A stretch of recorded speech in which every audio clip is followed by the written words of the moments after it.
ನಮಸ್ಕಾರ ಸ್ನೇಹಿತರೆ, welcome back to reels and reads. ಕ್ಷಮಿಸಿ, ನಾನು ತುಂಬ ದಿನಗಳಿಂದ ವೀಡಿಯೋಗಳನ್ನ ಹಾಕ್ತಾ ಇರಲಿಲ್ಲ. ಇನ್ನು ಮುಂದೆ ನಾನು ವೀಡಿಯೋಗಳನ್ನ ಕಂಟಿನ್ಯೂ ಆಗಿ ಹಾಕ್ತೀನಿ ಅಂತ ಮಾತು ಕೊಡ್ತೀನಿ. ಯಾರ್ಯಾರು ನನ್ನ ಚಾನಲ್ನ ಸಬ್ಸ್ಕ್ರೈಬ್ ಮಾಡಿಲ್ವೋ ದಯವಿಟ್ಟು ಸಬ್ಸ್ಕ್ರೈಬ್ ಮಾಡಿ, ಮತ್ತು ಈ ವಿಡಿಯೋನ ಲೈಕ್, ಶೇರ್ ಮತ್ತು ಕಮೆಂಟ್ ಮಾಡಿ. ಇವತ್ತಿನ ಸಿನಿಮಾ ಬಂದು ಕುಬೇರ.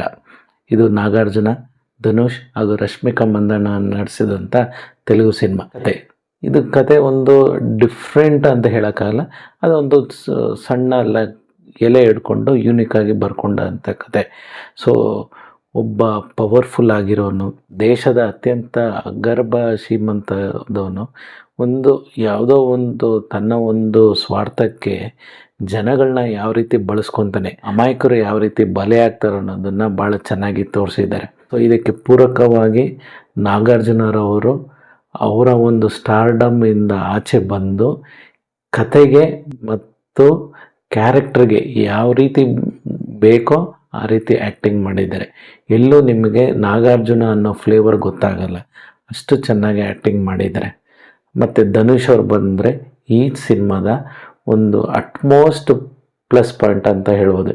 ಯಾಕಂದರೆ ಒಬ್ಬ ಭಿಕ್ಷುಕನಾಗಿ ನಿಜವಾದ ರಿಯಲ್ ಲೊಕೇಶನ್ಗಳಲ್ಲಿ, ಕಸದ ರಾಶಿಗಳ ಮಧ್ಯೆ ಮತ್ತು ಬಿಸಿಲಲ್ಲಿ, ರೋಡಲ್ಲಿ, ಇಂಟ್ರಡಕ್ಷನಿಂದ ಹಿಡಿದು ಕ್ಲೈಮ್ಯಾಕ್ಸ್ವರೆಗೂ ಎಷ್ಟೇ ಟ್ರಾನ್ಸ್ಫಾರ್ಮ್ ಆದ್ರೂ, ಎಷ್ಟೇ ಕ್ಯಾರೆಕ್ಟ್ರು ಎಲಿವೇಟ್ ಆದ್ರೂ ಅವರ ಆ ಕ್ಯಾರೆಕ್ಟ್ರಲ್ಲಿ ಅದೊಂದು ಆ ಫ್ಲೇವರಲ್ಲೇ ಉಳ್ಕೊಂಡಿರ್ತಾರೆ.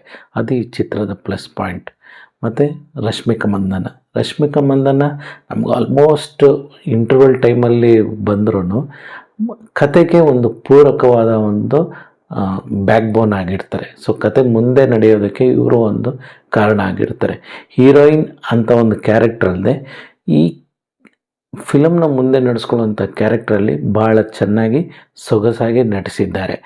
ಧನುಷ್ ಹಾಗೂ ರಶ್ಮಿಕಾ ಮಂದಣ್ಣ ಅವರ ಒಂದು ಕಾನ್ವರ್ಸೇಷನ್ ನಮಗೊಂದು ಹ್ಯೂಮರ್ ಕ್ರಿಯೇಟ್ ಮಾಡುತ್ತೆ. ಅದೇ ರೀತಿ ಧನುಷ್ ಹಾಗೂ ನಾಗಾರ್ಜುನ ಅವರ ಕಾನ್ವರ್ಸೇಷನ್ ನಮಗೊಂದು ಕೆಲವೊಂದು ಇಮೋಷ್ನಲ್ನ ಬಿಲ್ಡ್ ಮಾಡ್ಕೊಂಡು ಹೋಗುತ್ತೆ. ಕೆಲವೊಂದು ಫ್ಲ್ಯಾಶ್ ಬ್ಯಾಕ್ಸ್ ಇದ್ದಾವೆ, ನೆಸೆಸಿಟಿ ಅಲ್ಲದೆ ಇದ್ರೂ ಎಸ್ ಅಫ್ಕೋರ್ಸ್ ಎಲ್ಲೋ ಒಂದು ಕಡೆ ನಿಮ್ಗೆ ಅದೊಂದು ಕನೆಕ್ಟ್ ಮಾಡ್ತಾರೆ, ಅದಕ್ಕೋಸ್ಕರ ಫ್ಲ್ಯಾಶ್ ಬ್ಯಾಕ್ ಇಟ್ಟಿದ್ದಾರೆ. ಮತ್ತು ಈ ಚಿತ್ರದ ಪ್ಲಸ್ ಪಾಯಿಂಟ್ ಬಂದು DSP ಅಂದರೆ ದೇವಿ ಸಿ ಪ್ರಸಾದ್ರವರ ಮ್ಯೂಸಿಕ್. ಅಂದರೆ ಪ್ರತಿಯೊಂದು ಕ್ಯಾರೆಕ್ಟರ್ಗೂ, ಪ್ರತಿಯೊಂದು ಸೀನಿಗೂ ಅದರದೇ ಆದಂಥ ಒಂದು ಡಿಫ್ರೆಂಟ್ BGM ಕೊಟ್ಟಿದ್ದಾರೆ. ಸೊ ಸೀನು ಸಾಗುವಾಗ, ಅದು ಮುಂದೆ ಹೋಗುವಾಗ ಅವರ ಒಂದು BGM ಅದಕ್ಕೆ ಸಪೋರ್ಟ್ ಮಾಡುತ್ತೆ. ಇದರ ಒಂದು ಪ್ರೊಡಕ್ಷನ್ ವ್ಯಾಲ್ಯೂಸ್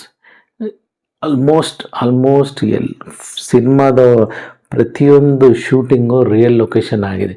ಸೊ ಅಲ್ಲಿನ ಫ್ಲೇವರ್, ಫಾರ್ ಎಕ್ಸಾಂಪಲ್ ಒಂದು ಶ್ರೀಮಂತ ಮನೆ, ಒಬ್ಬ ಅಗರ್ಭ ಶ್ರೀಮಂತ ಆದವನ ಬಿಲ್ಡಿಂಗ್ಗಳು ಹೇಗಿರ್ತವೆ, ಕಾರ್ಪೊರೇಟ್ ಆಫೀಸ್ ಹೇಗಿರ್ತವೆ, ಅದೊಂದು ಡಿಫ್ರೆಂಟ್ ಲುಕ್ಕು. ಮತ್ತು ಭಿಕ್ಷುಕ, ಅವನ ಸುತ್ತಮುತ್ತ ಹೆಂಗಿರುತ್ತೆ, ಅವನಿರೋ ಜಾಗಗಳು ಹೇಗಿರುತ್ತೆ, ಮತ್ತು ಅವನು ಎಲ್ಲೆಲ್ಲಿ ಭಿಕ್ಷೆ ಬೇಡ್ತಾ ಇರ್ತಾನೆ ಅದರ ಒಂದು ಇದಂಗೆ ಇರುತ್ತೆ.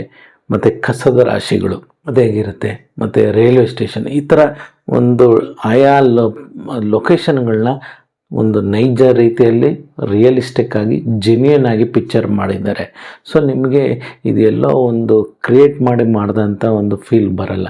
ಸೊ ಅದು ನಿಮಗೆ ಕಥೆನ ಮುಂದೆ ಸಾಗೋಕ್ಕೆ ಮತ್ತು ಕಥೆಯಲ್ಲಿ ನಿಮ್ಮನ್ನು ಇನ್ವಾಲ್ವ್ ಮಾಡೋಕ್ಕೆ ತುಂಬಾ ಒಂದು ಕಾಂಟ್ರಿಬ್ಯೂಷನ್ ಆಗುತ್ತೆ. ಮತ್ತು ಕ್ಯಾಮ್ರಾ ವರ್ಕು ಬಹಳನೇ ಒಂದು ಅಥೆಂಟಿಕ್ ಆಗಿ ಅದರ ಒಂದು ಫ್ಲೇವರ್ನ ಇಟ್ಕೊಂಡು ನಿಮಗೆ ಕೆಲವೊಂದು ಸರಿ ಫ್ರೇಮಿಂಗ್ ಆಗಲಿ, ಅದೊಂದು ಪಿಕ್ಚರೈಸೇಷನ್ ಆಗಲಿ ಬಹಳ ಸೊಗಸಾಗಿ ತೋರಿಸಿದ್ದಾರೆ. ಮತ್ತು ಈ ಪ್ರೊಡಕ್ಷನ್ ವ್ಯಾಲ್ಯೂ ಜೊತೆ ಆ ಕ್ಯಾಮ್ರಾ ವರ್ಕು ಇಬ್ಬರು ಒಟ್ಟಿಗೆ ಹೋಗಿರೋದ್ರಿಂದ ಕಥೆನ ಬಹಳ ಸುಲಭವಾಗಿ ನಿಮ್ಮನಿಗೆ ಹೇಳ್ಕೊಂಡು ಹೋಗ್ತಾ ಇರುತ್ತೆ, ಎಲ್ಲೂ ನಿಮಗೆ ಬೋರ್ ಹೊಡಿಸಲ್ಲ. ಡೈರೆಕ್ಷನ್, ಚಿತ್ರಕಥೆ, ಸಂಭಾಷಣೆ, ನಿರ್ದೇಶನ ಶೇಖರ್ ಕಮಲಾ ಅವರು. ಇವರ ಹಿಂದಿನ ಸಿನಿಮಾಗಳು ನೋಡಿಕೊಂಡ್ರೆ ಕೆಲವೊಂದು ಲವ್ ಸ್ಟೋರಿ ಮತ್ತು ಒಂದು ವೆರಿ ಸ್ವೀಟ್ ಲೈಟ್ ವೇಟ್ ಆದಂಥ ಸ್ಟೋರಿಗಳನ್ನ ಇಲ್ಲಿ ಒಂದು ಕಾಂಪ್ಲಿಕೇಟೆಡ್ ಸ್ಟೋರಿನ ಅವರೊಂದು ಶೈಲಿಯಲ್ಲಿ ಹೇಳೋಕ್ಕೆ ಹೊರಟಿದ್ದಾರೆ. ಸೊ ಅದರಲ್ಲಿ ಅವ್ರು ಗೆದ್ದಿದ್ದಾರೆ ಅಂತಲೂ ಹೇಳ್ಬೋದು. ಯಾಕಂದರೆ ಅವ್ರಿಗೆ ಗೊತ್ತು ಇಲ್ಲಿ ಏನು ನಾವು ಮೆಸೇಜ್ ಪಾಸ್ ಆನ್ ಮಾಡಬೇಕು, ಕತೆಗೆ ಯಾವ ರೀತಿ ಹೇಳಬೇಕು ಅನ್ನೋದನ್ನು ಭಾಳನೇ ಡಿಫೈನ್ ಮಾಡಿಕೊಂಡು ಚೆನ್ನಾಗಿ ಹೇಳಿದ್ದಾರೆ. ಸೊ ಕತೆ ಸಾಗುವಾಗ ನಿಮಗೆ ಎಲ್ಲೂ ಕನ್ಫ್ಯೂಸ್ ಮಾಡಲ್ಲ. ಅಫ್ಕೋರ್ಸ್ ಚಿತ್ರದ ಲೆಂತ್ ಅಂದರೆ ಆ ಡೈರೆಕ್ಟ್ರ್ ಬರೆದುಕೊಂಡಿರುವಂಥ ಅವರ ಚಿತ್ರಕಥೆ ಬಹಳ ದೊಡ್ಡದಾಗಿರೋದ್ರಿಂದ ಚಿತ್ರದ ಟೇಕಿಂಗ್ ಮತ್ತು ಅದರ ಲೆಂತು 3 ಅವರು ಅಷ್ಟೇ ಆಗಿದೆ. ಸೊ ಅಲ್ಲಲ್ಲಿ ನಿಮ್ಗದು ಬೇಡದೇ ಇರಿಸ್ಬೋದು, ಬಟ್ ಅವಿದ್ರೂ ಅವುಗಳು ನಿಮ್ಮನ್ನು ಬೇಜಾರು ಮಾಡಿಸಲ್ಲ. ಏಕೆಂದರೆ ಕ್ಯಾಮ್ರಾ ವರ್ಕ್, ಕ್ಯಾರೆಕ್ಟರ್ಸ್, ಆ್ಯಕ್ಟರ್ಸ್ಗಳು ಮತ್ತು ಅದರ ಬಿ ಜಿ ಎಮ್ ನಿಮ್ಮನ್ನು ಕಥೆನ ಕೊನೆವರೆಗೂ ತೊಗೊಂಡೋಗುತ್ತೆ. ಕ್ಲೈಮ್ಯಾಕ್ಸು ಒಂದು ಸ್ವಲ್ಪ ಅರೆ ಇನ್ನೇನೋ ಒಂದು ಸ್ವಲ್ಪ ಬೇರೆದಾಗಿ ಹೇಳ್ಬೋದಾಯಿತು ಅಥವಾ ಇನ್ನೊಂದು ಸ್ವಲ್ಪ ವಿಶೇಷವಾಗಿ ಹೇಳ್ಬೋದು ಅಂತ ಅನ್ನಿಸ್ಬೋದು ನಮಗೆ ಅಥವಾ ನನಗೆ.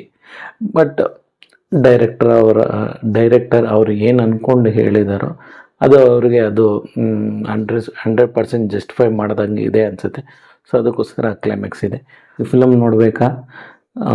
ನೋಡ್ಬೋದು. ಯಾಕಂದರೆ ನಾವು ಈಗಿನ ರೀಸೆಂಟ್ ಇದುಗಳಲ್ಲಿ ಲವ್ ಸ್ಟೋರಿಗಳು, ಕ್ರೈಮ್ ಡ್ರಾಮಾಗಳು, ಫ್ಯಾಂಟಸಿ ಮೂವಿಗಳು, ಥ್ರಿಲ್ಲರ್ಗಳು ಇದೊಂಥರ ಡಿಫ್ರೆಂಟಾಗಿ ಮತ್ತು ಸ್ಟಾರ್ಗಳನ್ನ ಹಾಕ್ಕೊಂಡು ಈ ಥರ ಸ್ಟೋರಿನ ಹೇಳೋದು ನಿಜವಾಗ್ಲೂ ಒಂದು ಚಾಲೆಂಜಿಂಗ್.